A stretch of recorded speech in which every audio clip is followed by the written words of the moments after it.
Hey guys, last week I made a video about diversity and representation and things like that in media and comics. So if you'd like to check that out, click here in the corner.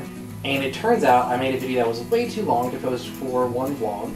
So I broke it up into multiple videos. So here is a second part in that series. So whenever we're talking about all these things about, political ramification and personal characters that you can attach to and things like that, then ultimately what we come down to is where should these characters be and what's the best way to go about representing them in a media context. First things first, we're going to talk a little bit about disabled characters. In the 90s, there was a lot of disabled characters in teen shows and things like that. And then the Americans Disability Act passed, and it seemed like we almost forgot about disabled characters, because that was also whenever characters like Oracle were created in comic books. It was almost like we were aware of disabled people because they were in the news all the time, so let's make all these characters about them. And that was great. It was great for the movement, it was great for people that were disabled because they got to see people that were like them in their media. But I mean, if you look at TV today, I can name all the shows that have a character with a wheelchair in them on one finger. So good on you, Glee, for having a character that's disabled and is well represented. But I mean, the TV landscape has just forgotten about disabled characters. And I feel like that has a tie to do with the political movement.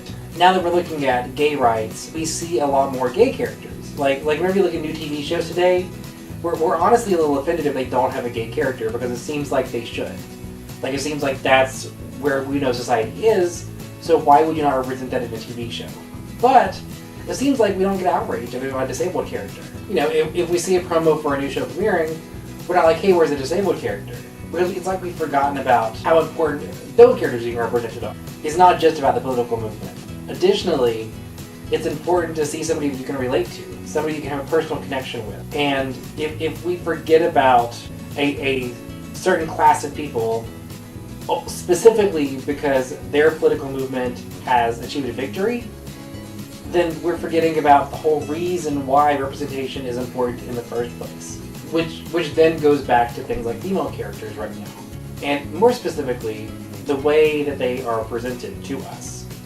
Because while we all love strong female characters, to me, I feel like we don't see a lot of characters that represent a wide range of female characters. Because while we see a lot of girls and women that are very strong physically and can beat up any man they see and have a really strong resolution, which is fine, but then we see an utter lack of characters that embrace more feminine quality. Characters that are kind of girly.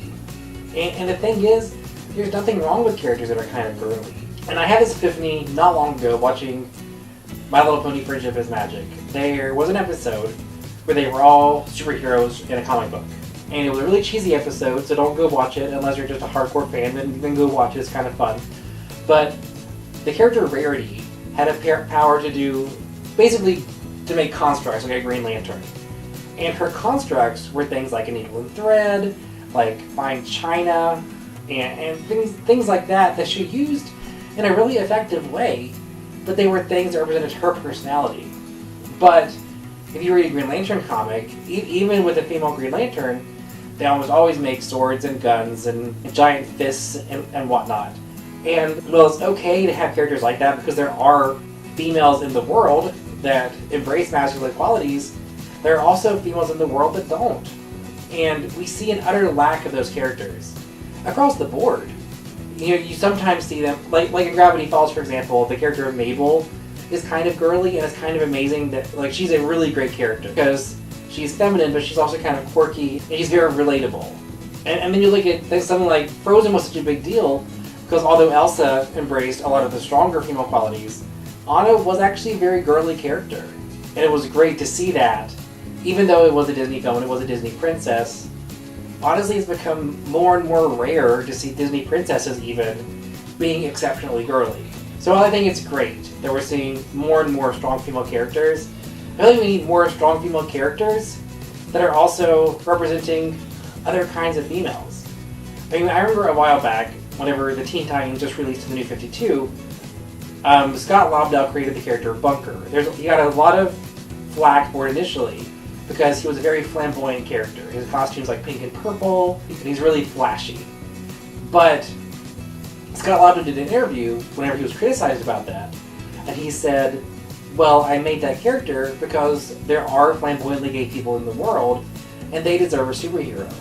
And the thing is, even though I don't necessarily agree that we should only make stereotype characters, I do believe there's nothing wrong with making a stereotype character or two as a way to represent the people that embody the stereotype.